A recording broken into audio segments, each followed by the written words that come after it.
வணக்கம் நண்பர்களே! நாம பலவிதமான பொதறிவை பார்க்கலாம். வாங்க வீடியோக்குள்ள போகலாம். உலகில் ஒரு நகரம் 2 கண்டங்களில் அமைந்துள்ளது. அது எது? மிகச் சரியான விடை இஸ்தான்புல். உலகில் ஒரே நாட்டிற்கு 11 டைம் ஜோன் இருப்பது எந்த நாடு? மிகச் சரியான விடை ரஷ்யா. உலகில் மனிதர்கள் வாழும் மிகக் குளிர்ந்த இடம் எது?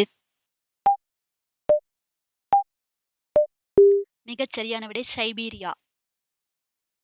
உலகிலேயே மிக உயரமான கட்டிடம் எது? Burj Khalifa.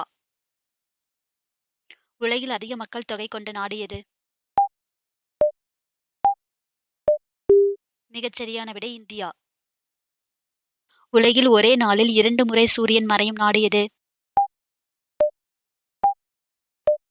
மிகச் சரியான விடை நார்வே. உலகில் எந்த கடலில் தண்ணீர் மிகவும் உப்பு அதிகம்? மிகச் சரியான விடை சிவப்பு கடல். உலகில் மனிதன் இல்லாத ஒரே கண்டம் எது? மிகச் சரியான விடை அண்டார்டிகா. நன்றி நண்பர்களே! நீங்க இந்த வீடியோ பார்த்ததற்காக. அடுத்த வீடியோல சந்திப்போம். அதுவரைக்கும் டாடா! பாய்.